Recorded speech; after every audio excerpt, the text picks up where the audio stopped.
ओम व्यासाय भवनाशाय श्रीशाय गुणराशये हृदयाय शुद्ध विद्याय मध्वाय च नमो नमः। पूर्ण प्रज्ञकृतं भाष्यम् आदौ तद्भावपूर्वकं यो व्याकरो नमस्तस्मै पद्मनाभाख्य योगिने। सर्वेपि सुखिनः सन्तु सर्वे सन्तु निरामयाः सर्वे ಭದ್ರಾಣಿ ಪಶ್ಯಂತು ಸರ್ವೇ ಸುಗುಣಚಾರಿಣಃ। ಇಂದು ನಮ್ಮ ಮಾಧ್ವ ಪರಂಪರೆಯಲ್ಲಿ ಶ್ರೀಮದ್ ಆಚಾರ್ಯರ ಸನ್ಯಸ್ತ ವಸ್ತು ಪೀಠ ಪರಂಪರೆಯ ಪ್ರಪ್ರಥಮ ಶಿಷ್ಯರಾದ ಆದ್ಯ ಟೀಕಾಕಾರರು ಎಂಬುದಾಗಿ ಪ್ರಸಿದ್ಧರಾದ ಶ್ರೀ ಪದ್ಮನಾಭ ತೀರ್ಥ ಗುರು ಸಾರ್ವಭೌಮರ ಮಧ್ಯಾರಾಧನಾ ಮಹೋತ್ಸವ. ಪದ್ಮನಾಭ ತೀರ್ಥರ ಬಗ್ಗೆ ಈಗಾಗಲೇ ಶ್ರೀಗಳು ಹೇಳಿದರು. ಅನುವ್ಯಾಖ್ಯಾನಕ್ಕೆ ಅತ್ಯಂತ ಶ್ರೇಷ್ಠವಾಗಿರತಕ್ಕಂತಹ ಸನ್ಯಾಯ ರತ್ನಾವಲಿ ಅನ್ನುವಂತಹ ಗ್ರಂಥವನ್ನ ರಚನೆ ಮಾಡಿದ್ದಾರೆ ಇಂದಿನ ಆರಾಧನಾ ನಾಯಕರು. ಅವರ ಬಗ್ಗೆ ಹೇಳುವಾಗ ರಾಘವೇಂದ್ರ ವಿಜಯದಲ್ಲಿ ಒಂದು ಮಾತನ್ನು ಹೇಳ್ತಾರೆ, ಸತರ್ಕ ದೀಪಾವಳಿ ಮತ್ಯುದಾರಾಂ ಸನ್ಯಾಯ ರತ್ನಾವಳಿ ಯನಿಂದ್ಯಾಂ. ಇಲ್ಲಿ ಆಚಾರ್ಯರು ಏನು ಸೂತ್ರ ಪ್ರಸ್ಥಾನಕ್ಕೆ 4 ಕೊಡುಗೆಗಳನ್ನಿತ್ತಿದ್ದಾರೆ. ಒಂದು ಸೂತ್ರ ಭಾಷ್ಯ, ಒಂದು ಅನುವ್ಯಾಖ್ಯಾನ, ಒಂದು ನ್ಯಾಯ ವಿವರಣ, ಒಂದು ಅಣುಭಾಷ್ಯ ಎಂಬುದಾಗಿ. ಅವುಗಳಲ್ಲಿ ಅತ್ಯಂತ ಪ್ರಧಾನವಾಗಿರತಕ್ಕಂತಹ 2 ಗ್ರಂಥಗಳಿಗೆ ಒಂದು ಸತರ್ಕ ದೀಪಾವಳಿ ಎಂಬುದಾಗಿ ಸೂತ್ರ ಭಾಷ್ಯಕ್ಕೆ ವ್ಯಾಖ್ಯಾನ ರೂಪವಾಗಿ ಟೀಕಾ ರೂಪವಾಗಿ ರಚನೆ ಮಾಡಿದ್ದಾರೆ. ಇನ್ನೊಂದು ಆಚಾರ್ಯರ ಅನುವ್ಯಾಖ್ಯಾನಕ್ಕೆ, ಉತ್ತರ ಪ್ರಸ್ಥಾನವಾದಂತಹ ಅನುವ್ಯಾಖ್ಯಾನಕ್ಕೆ ಅವರು ಸನ್ಯಾಯ ರತ್ನಾವಲಿ ಎಂಬತಕ್ಕಂತಹ ಶ್ರೇಷ್ಠವಾದ ವ್ಯಾಖ್ಯಾನವನ್ನು ಮಾಡಿದ್ದಾರೆ. ಇದನ್ನ ರಚನೆ ಮಾಡಿದ್ದಾರೆ ಅಂತಿಷ್ಟೇ ಹೇಳದೆ ಭಾಷ್ಯಾನುಭಾಷ್ಯಾಶಯ ಬೋಧಯತು, ಭಾಷ್ಯದ ವ್ಯಾಖ್ಯಾನವಾದಂತಹ ಸತರ್ಕ ದೀಪಾವಳಿ ಭಾಷ್ಯದ ಬೋಧವನ್ನ ಚೆನ್ನಾಗಿ ವಿಶದಪಡಿಸುವಂತಹ ವ್ಯಾಖ್ಯಾನ ಟೀಕೆ. ಇನ್ನೊಂದು ಅನುವ್ಯಾಖ್ಯಾನದ ಭಾವವನ್ನು ಚೆನ್ನಾಗಿ ಹೊರಹೊಮ್ಮಿಸುವಂತಹ ಟೀಕೆ. ಹೀಗೆ ಈ 2 ಗ್ರಂಥಗಳು ಅನಿಂದ್ಯವಾದದ್ದು ಎಂಬುದಾಗಿ ಅಲ್ಲಿ ವರ್ಣನೆ ಮಾಡಿದ್ದಾರೆ. ಅವುಗಳಲ್ಲಿ ಮುಖ್ಯವಾಗಿ ಜಯತೀರ್ಥ ಗುರು ಸಾರ್ವಭೌಮರು ತಮ್ಮ ನ್ಯಾಯಸುಧಾದಿ ಗ್ರಂಥಗಳಿಗೆ ಆದ್ಯ ಟೀಕಾಕಾರರಾಗಿರತಕ್ಕಂತಹ ಪದ್ಮನಾಭ ತೀರ್ಥರನ್ನ ಅವರ ಗ್ರಂಥಗಳು ನಮಗೆ ಉಪಜೀವಿಸಿಕೊಂಡು ನಾವು ಗ್ರಂಥಗಳನ್ನು ರಚನೆ ಮಾಡಿದ್ದೇವೆ ಅಂತ ಹೇಳ್ತಾರೆ. ಹೇಳುವಾಗ ಇದನ್ನು ಉಪಜೀವಿಸಿಕೊಳ್ಳದೆ ಇದ್ರೆ ಏನಾಗ್ತಾ ಇತ್ತು ಅಂತಂದ್ರೆ ನತತ್ವ ಮಾರ್ಗೇ ಗಮನಂ ವಿನಾ ಯದುಪಜೀವನಂ ಅಂತ. ಶ್ರೀಮದ್ ಆಚಾರ್ಯರ ತತ್ವ ಮಾರ್ಗದಲ್ಲಿ ಪ್ರಯಾಣ ಅನ್ನುವಂತಹದ್ದು ಈ 2 ಗ್ರಂಥಗಳನ್ನ ಅನುಸರಿಸದೇ ಇದ್ರೆ, ಅಥವಾ ಆದ್ಯ ಟೀಕಾಕಾರರಾದ ಪದ್ಮನಾಭ ತೀರ್ಥರ ಗ್ರಂಥಗಳು ನಮಗಿಲ್ಲದೆ ಇದ್ರೆ ಆಚಾರ್ಯರ ನೇರವಾದ ಅಭಿಪ್ರಾಯ ನಮಗೆ ತಿಳಿಯಲಿಕ್ಕೆ ಸಾಧ್ಯವೇ ಆಗ್ತಾ ಇರಲಿಲ್ಲ ಎಂಬುದಾಗಿ ಆ 2 ಗ್ರಂಥ, ಅವರ ಗ್ರಂಥಗಳ ಎಲ್ಲ ಗ್ರಂಥಗಳನ್ನು ಪ್ರಧಾನವಾಗಿ ಅನುವ್ಯಾಖ್ಯಾನಕ ಒಂದು ಸನ್ಯಾಯ ರತ್ನಾವಳಿ ಗ್ರಂಥವನ್ನ ಉಪಜೀವಿಸಿಕೊಂಡು ತಾವು ಶ್ರೀಮನ್ ನ್ಯಾಯಸುಧಾ ಗ್ರಂಥವನ್ನ ರಚನೆ ಮಾಡಿದ್ದೇವೆ ಅಂತ ಹೇಳ್ತಾರೆ. ಈ ಅನುವ್ಯಾಖ್ಯಾನ ಗ್ರಂಥವನ್ನೇ ಯಾಕೆ ಹೇಳಿದ್ರು ಸತರ್ಕ ದೀಪಾವಳಿ ಟೀಕಾವನ್ನ ಅಂತಂದ್ರೆ, ಜಯತೀರ್ಥ ಗುರು ಸಾರ್ವಭೌಮರು ನ್ಯಾಯಸುಧಾ ಗ್ರಂಥವನ್ನ ರಚನೆ ಮಾಡಲಿಕ್ಕೆ ಅವರು ಉದ್ಯುಕ್ತರಾಗಿದ್ರು. ಅದಕ್ಕೆ ನೇರವಾಗಿ ಅದರ ಉಪಜೀವನ ಯಾವುದು ಅಂತಂದ್ರೆ ಸನ್ಯಾಯ ರತ್ನಾವಳಿ, ಅದನ್ನ ಉಪಜೀವಿಸಿಕೊಂಡು ನ್ಯಾಯಸುಧಾ ಗ್ರಂಥವನ್ನ ರಚನೆ ಮಾಡಿದ್ದೀವಿ ಅಂತ ಹೇಳಿ ಅಲ್ಲಿ ಪದ್ಮನಾಭ ತೀರ್ಥರನ್ನ ಬಹಳ ಸ್ವಾರಸ್ಯವಾಗಿ ವರ್ಣನೆ ಮಾಡ್ತಾರೆ. ರಮಾನಿವಾಸೋಚಿತ ವಾಸಭೂಮಿ ಸನ್ಯಾಯ ರತ್ನಾವಲಿ ಜನ್ಮಭೂಮಿ ವೈರಾಗ್ಯ ಭಾಗ್ಯೋ ಮಮ ಪದ್ಮನಾಭ ತೀರ್ಥಾಮೃತಾಬ್ಧಿ ಭವತಾ ವಿಭೂತ್ಯೈ ಅಂತಾರೆ. ಇಲ್ಲಿ ಪದ್ಮನಾಭ ತೀರ್ಥರನ್ನ ಅಮೃತಾಬ್ಧಿತ್ವೇನ, ಅಮೃತ ಸಮುದ್ರತ್ವೇನ ವರ್ಣನೆ ಮಾಡ್ತಾ ಇದ್ದಾರೆ. ಈ ಅಮೃತ ಸಮುದ್ರರು ಪದ್ಮನಾಭ ತೀರ್ಥರಾಗಿದ್ದಾರೆ. ಸಮುದ್ರ ಅಂತ ಅಂದ್ಕೊಳ್ಳೆ ಅಲ್ಲಿ ಅನೇಕ ರತ್ನಗಳು ಇದ್ದಾವೆ, ಶಿಲಾರತ್ನಗಳು ಸಮುದ್ರದಲ್ಲಿ. ಆದರೆ ಪದ್ಮನಾಭ ತೀರ್ಥರಲ್ಲಿ ಯಾವ ರತ್ನಗಳಿದ್ದಾವೆ ಅಂತಂದ್ರೆ ಸನ್ಯಾಯ ರತ್ನಾವಳಿಯೇ ಮೊದಲಾಗಿರತಕ್ಕಂತಹ ಗ್ರಂಥ ರತ್ನಗಳು ಪದ್ಮನಾಭ ತೀರ್ಥರೆಂಬತಕ್ಕಂತಹ ಒಂದು ಕ್ಷೀರ ಸಮುದ್ರದಲ್ಲಿ ಇದ್ದಾವೆ ಎಂಬುದಾಗಿ ಅವರನ್ನು ವರ್ಣನೆ ಮಾಡ್ತಾ ಇದ್ದಾರೆ. ಇದು ವರ್ಣನೆ ಮಾಡುವಾಗ ವ್ಯಾಖ್ಯಾನಕಾರರು ಇಲ್ಲಿ ಬಹಳ ವಿಶೇಷವನ್ನು ತೋರಿಸ್ತಾರೆ.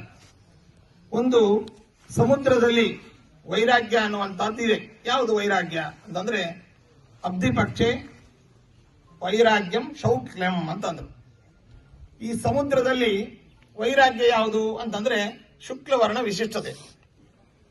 ಇಲ್ಲಿ ಪದ್ಮನಾಭ ತೀರ್ಥರಲ್ಲಿ ವೈರಾಗ್ಯ ಏನು ಅಂತ ಹೇಳಿದಾಗ, ಪದ್ಮನಾಭ ತೀರ್ಥರು ಏನು ಆಚಾರ್ಯರಿಂದ ಎಲ್ಲ ಶಾಸ್ತ್ರಗಳ ಒಂದು ಸಂಗ್ರಹವನ್ನು ಏನು ಮಾಡಿದ್ದಾರೆ ಅವರು ತಮ್ಮಲ್ಲೇ ಅವರು ಇಟ್ಕೊಳ್ಳಿಲ್ಲ.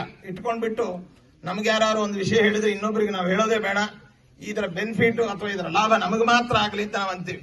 ಆದರೆ ಮಹಾನುಭಾವರಾದ ಪದ್ಮನಾಭ ತೀರ್ಥರು ಆಚಾರ್ಯರ ಮುಖಾರವಿಂದದಿಂದ ಏನು ಆಚಾರ್ಯರಿಂದ ಉಪದೇಶ ಪಡೆದಿದ್ದಾರೆ ಅದನ್ನೆಲ್ಲವನ್ನು ಕೂಡ ಚೆನ್ನಾಗಿ ಮಥನ ಮಾಡಿ ಒಂದು ಅಮೃತ ತುಲ್ಯವಾಗಿರತಕ್ಕಂತಹ ಗ್ರಂಥ ರತ್ನಗಳನ್ನು ನಮಗೆ ನೀಡಿದ್ದಾರೆ. ಅಂತಹ ವೈರಾಗ್ಯ ಶಾಲಿಗಳಾಗಿರ್ತಕ್ಕಂಥವು.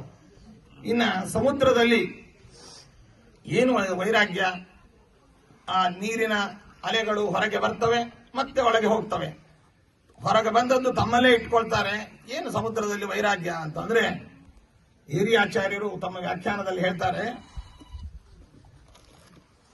ಸಮುದ್ರದಲ್ಲಿ ಉತ್ಪನ್ನವಾಗಿರತಕ್ಕಂತಹ ಅನೇಕ ಪದಾರ್ಥಗಳು, ಅದರಲ್ಲಿ ಲಕ್ಷ್ಮೀದೇವಿ ಸಂಪತ್ತಿನ ಅಭಿಮಾನಿ ದೇವತೆ, ಆ ಸಂಪತ್ತಿನ ಅಭಿಮಾನಿ ದೇವತೆಯನ್ನ ಪರಸ್ಮೈ ಶ್ರೇಷ್ಠನಾಗಿರ್ತಕ್ಕಂತಹ ನಾರಾಯಣನಿಗೆ ಒಂದು ವಧುವಾಗಿ ನೀಡಿದೆ ಸಮುದ್ರ. ಇದಕ್ಕಿಂತ ಇನ್ನೊಂದು ವೈರಾಗ್ಯ ಏನು ಅಂತ ಅಲ್ಲಿ ವರ್ಣನೆ ಮಾಡಿ ಅಂತಹ ಅಮೃತಾಬ್ಧಿ ಶ್ಲೇಷದಿಂದ ಪದ್ಮನಾಭ ತೀರ್ಥರನ್ನು ವಿಶೇಷವಾಗಿ ವರ್ಣನೆ ಮಾಡಿದ್ದಾರೆ.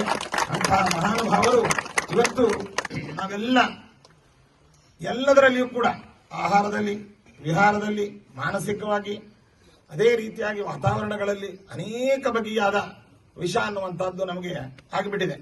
ನಮಗಿವತ್ತು ಬೇಕು ಅಮೃತ ಬೇಕು.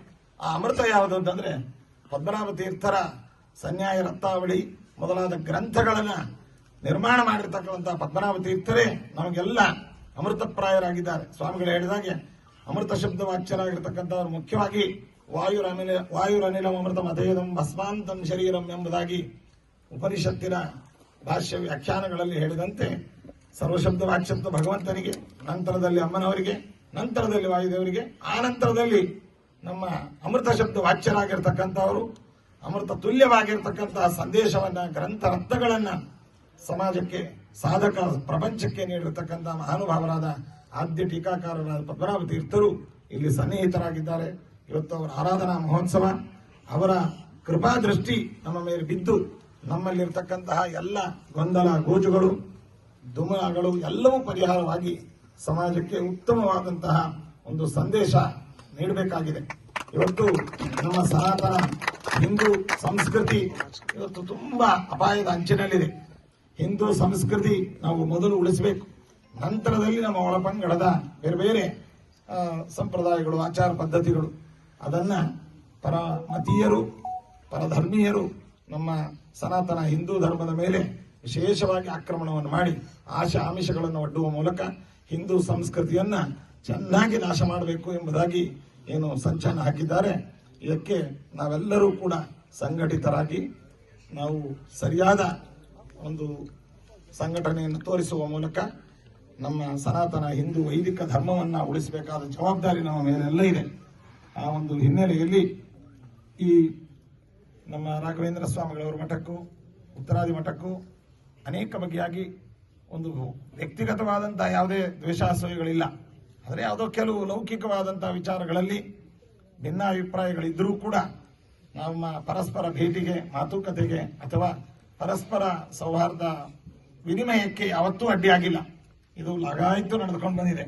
ನಮ್ಮ ಸ್ವಾಮಿಗಳ ಗುರುಗಳ ಕಾಲದಲ್ಲಿ, ಶ್ರೀ ಸತ್ಯಪ್ರಮೋದರ ತೀರ್ಥರ ಕಾಲದಲ್ಲಿ, ಅದೇ ರೀತಿಯಾಗಿ ನಮ್ಮ ಪರಮೇಷ್ಠಿ ಗುರುಗಳು, ಪರಮ ಗುರುಗಳು, ನಮ್ಮ ಗುರುಗಳ ಕಾಲದಲ್ಲಿ ಇದು ಈ ಸಂಬಂಧ ಅನ್ನುವಂಥದ್ದು, ಮಾತುಕತೆಯ ಸಂಬಂಧ, ಪರಸ್ಪರ ಭೇಟಿ, ಸೌಹಾರ್ದ ಅನ್ನುವಂಥದ್ದು ಕಾಲಕಾಲದಲ್ಲಿ ನಡೆದುಕೊಂಡು ಬಂದಿದೆ.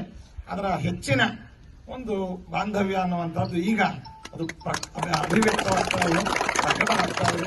ಇದು ಇಡೀ ನಮ್ಮ ಮಾತೃ ಸಮುದಾಯಕ್ಕೆ, ಅದರಲ್ಲಿಯೂ ನಮ್ಮ ಉಭಯ ಮಠದ ಎಲ್ಲ ಶಿಷ್ಯರು, ಭಕ್ತರಿಗೆ ಇದು ಸಂತಸದ ವಿಷಯ ಅಂತ ನಾವು ಈ ಸಂದರ್ಭದಲ್ಲಿ ಹೇಳಲಿಕ್ಕೆ ಬಹಳ ಸಂತೋಷವನ್ನು ವ್ಯಕ್ತಪಡಿಸ್ತೇವೆ.